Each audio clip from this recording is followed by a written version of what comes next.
স্কুলের স্যারকে বরবেশে দেখে ১৬ বছরের বয়সী তারিনের বুক কেঁপে উঠল। নিজের থেকে কমপক্ষে ১৩ থেকে ১৪ বছরের বড় বয়সী কাউকে জীবনসঙ্গী হিসেবে মেনে নিতে পারল না কিশোরীর মন। এই বিয়ে নামক করার জন্য এক মুহূর্তে অপেক্ষা করতে পারল না। বাবাকে দেখা মাত্রই উচ্চস্বরে বলে উঠল, আব্বা, এই বিয়ে আমি করতে পারুম না। উপস্থিতিতে সকলের বিস্ফোরণ চোখে তাকালো তারিনের দিকে। তারিনের বাবা আক্তার মিয়া মেয়ের কথা শুনে হড়ফড়িয়ে উঠলেন।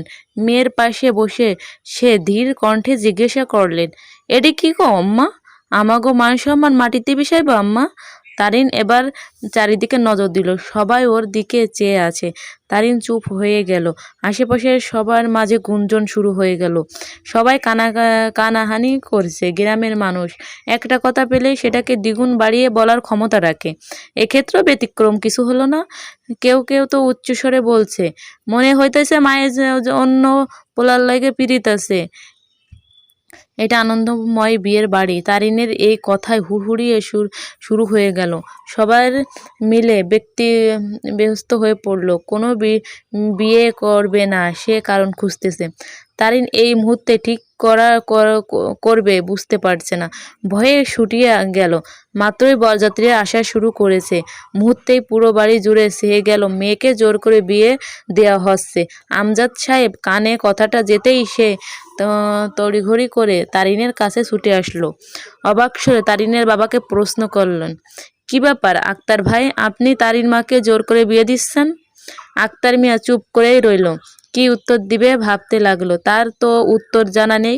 মেয়েকে তো সে জোর করে বিয়ে দিচ্ছে না। তারিন সজ্ঞানে এই বিয়েতে রাজি হয়েছিল। তাহলে এখন কেন অমত করছে? সে এই কারণ খুঁজতেছে। তারিনের ভীষণ কান্না পাচ্ছে এই পরিস্থিতি দেখে। আরো বেশি ঘাবড়ে গেল। চারিদিকে তাকিয়ে মাকে খুঁজতে লাগলো। সবার প্রশ্নর চোখ তারিনের দিকে তাকিয়ে আছে। আমজিদ কানে এসব খবর যেতেই আমজিদ সেখানে এসে হাজির হলো। তামজিদকে দেখেই তারিন ভয়ে শুটিয়ে নিল নিজেকে। তামজিদ সবার উদ্দেশ্যে বলে উঠল, আপনারা সবাই বিয়ে খেতে এসেছেন, বিয়ে খেতে চলে যাবেন। আমরা দুজন মানুষ একসাথে সারা জীবন থাকবো, তাই আমাদের দুজনের ভালো মন্দ আমাদের বুঝতে দিন। দয়া করে কেউ আমার বা তারিনের বিষয়ে কোনো প্রশ্ন মন্তব্য রাখবেন না। তারপর তারিনের ভাই তুষারকে বলল সবাইকে খাওয়ানোর ব্যবস্থা করতে। তামজিদ তারিনের ভয় পাওয়া চেহারার পানে তাকিয়ে খুব শান্ত কাব্যে উঠল, বাবা, আমি তারিনের সাথে একা বসে কথা বলতে চাই। কথাটা শুনে যেন তারিনের কলিজা শুকিয়ে যাওয়ার উপক্রম। বাবার সম্মানের দিকে তাকিয়ে তারিন এবার আর মুখ খোলার সাহস পেল না। তামজিদের কথা মেনে নিল। তামজিদের তারিনের হাত ধরতেই তারিন কেঁপে উঠল। তবুও টু শব্দ করল না। তামজিদ তারিনের নিয়ে ফাঁকা একটা রুমে চলে আসলো।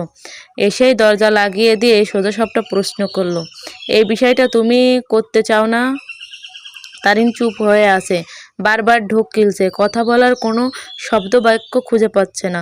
তারিনকে চুপ করে থাকতে দেখে তামজিদের খুব ব্যক্তিব্যস্ত স্বরে বলল, দেখো মেয়ে, এভাবে চুপ করে থাকার সময় এখন নেই। যা বলার সরাসরি বলো। বিয়েটা তুমি করতে চাও কি না? তারিন মাথা নাড়ালো, অর্থাৎ না। এবার তামজিদ জিজ্ঞাসা করলো, কেন করতে চাও না? তারিন চঞ্চল প্রকৃতির একটা মেয়ে। মুখের উপর উচিত কথা বলার জন্য অনেকের চোখের বিষ। গ্রামে চঞ্চল দুষ্টু মিষ্টি মেয়ে তারিন। সে কিনা সারাদিন হাসি ঠাট্টা করে মেতে থাকে। সে শহরের গম্ভীর অহংকারী ছেলের বর হিসেবে মানতে নারাজ। এতক্ষণ মানুষের ভিড়ে একটু ঘাবড়ে গিয়েছিল ঠিকই, কিন্তু এবার আর ঘাবড়াবে না। গিয়ে সাহস চঞ্চল কণ্ঠ গলায় বলে উঠল, আপনার আমি কেন বিয়া করবো মাস্টার মশাই? আপনারে আমার থেকে কত বড়, আমার লইয়া কি আপনারা মানাইবা? আপনি হইতেছেন শহরের পোলা আর আমি গ্রামের মায়া। আপনাকে ওই সব আদব কায়দার লাগে আমি মানাইতে পারবো না মাস্টার মশাই।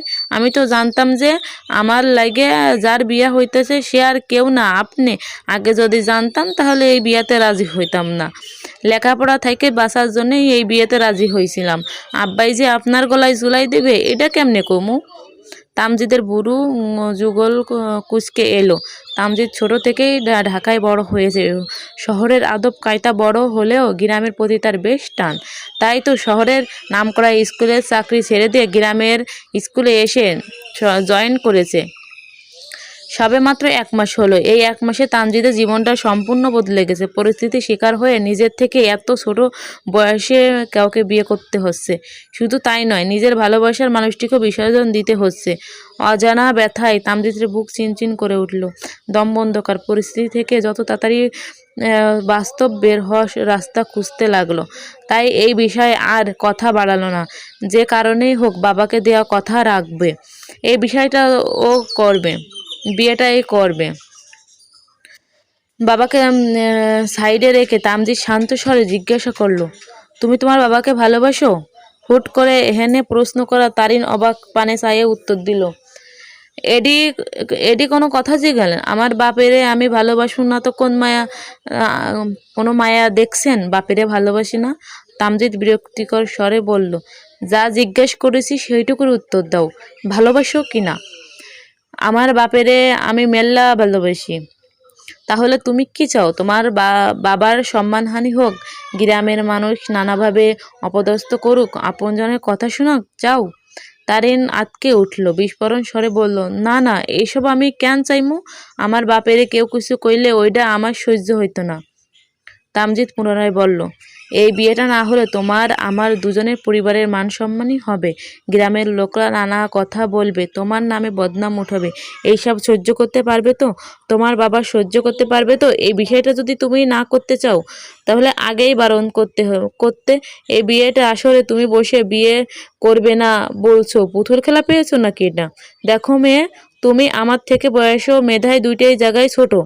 আমার তোমাকে বিয়ে করার বিন্দুমাত্র ইচ্ছা নেই। হ্যাঁ, মানছি তুমি যথেষ্ট সুন্দরী, কিন্তু ভুলে যেও না সব ছেলেরা সৌন্দর্যে মগ্ন হয় না। আমাকে ও তোমার সৌন্দর্য টানে না। তাহলে বিয়ে করতেছেন কেন?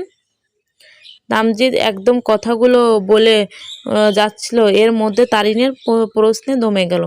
তারিনের দিকে চেয়ে দেখলো মেয়েটা অশ্রু শক্তি নয়নে ওর দিকে তাকিয়ে আছে। চোখে মুখে অসহায় ছায়া দেখাচ্ছে। তামজিদ এক মুহূর্তের জন্য তারিনের চোখে মায়ায় হারিয়ে গেল। খেয়াল করলো মেয়েটা বড্ড বেশি সুন্দরী। বিয়ের সাজে বুঝি মেয়েদের এমন সুন্দর লাগে? পরে মুহূর্তেই কিছু মনে করে দৃষ্টি নত করে ফেললো। আলতো স্বরে উত্তর দিল, বাবার জন্য। শুধু আপনার বাবার লাইগা? হ্যাঁ, বাবার তোমাকে পছন্দ। আর আপনার? তামজিদ থেমে গেল। মেয়েটার বয়স ছোট হলেও কথাগুলো বেশ ম্যাচিউর ব্যক্তির মতন জিজ্ঞাসা করেছে। আগে ন্যায় বলল, আমার পছন্দ অন্য কাউকে।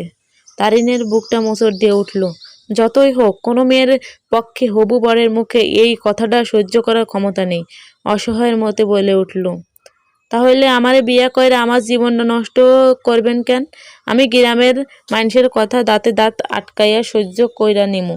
যদি সহ্য করতে না পারি তাহলে গ্রাম ছাইড়া চইলা যামু। কিন্তু দেখেন জ্বালা কেমনে সইমু মাস্টার মশাই? একজন শিক্ষক হয়ে নিজের ছাত্রীরে বিয়ে করতে আইছেন কেমনে মাস্টার মশাই? আপনারতে আমি কমপক্ষে 13 বছরের ছোট। আপনারে কি বিবেক বুদ্ধি বলতে কিচ্ছু নাই? কেমনে রাজি হলেন এই বিয়েতে? এখন তো সব যাইনাও আমার এই বিয়ে করা লাইগা জোর করতেছেন। তাও তো সব মাইনা নিতাম যদি আপনি আমারে পছন্দ করতেন। কিন্তু আমি অবাক হয়ে গেলাম, এটা হই না আপনারা অন্য এক মায়ার পছন্দ করেন, আবার আমারও বিয়া করতে আইছেন। আল্লাহ গো, এক অঙ্গের কয়টা রূপ আপনার? 2টা মায়া জীবন নষ্ট কইরা আপনার শান্তিতে থাকতে পারবেন মাস্টারমশাই? তারিন পুরোদমে কথাগুলো বলে থামলো। তামজিদ চোখ বড় বড় করে তাকিয়ে আছে তারিনের দিকে। মেয়েটা বয়সের তুলনায় খুব বেশি ম্যাচুর, সেটা আর তামজিদের বুঝতে বাকি রইল না।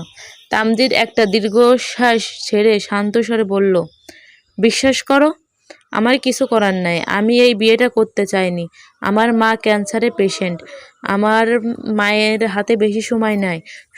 শুধুমাত্র আমার মায়ের ইচ্ছা পূরণের জন্য এই বিয়েতে আমি রাজি হয়েছি। আমি তোমাকে বিয়ে করতে চাইনি। আমার বাবা মায়ের তোমাকে খুব পছন্দ। আমি এই মেয়েকে মেয়েকে ভালোবাসি, সেই শহরে স্মার্ট, শিক্ষিত, হাই ক্লাস ফ্যামিলির মেয়ে, তাই তাকে আমার মায়ের পছন্দ না। এই প্রকাশ বাধ্য নির্লজ্জের মতো তোমাকে বিয়ে করতে এসেছি। তামজিদের কথা শেষ হবার তারিনের সাথে বলল, আপনার মায়ের ইচ্ছা পূরণের জন্য আমি আমার জীবন নষ্ট করবো কেন মাস্টারমশাই?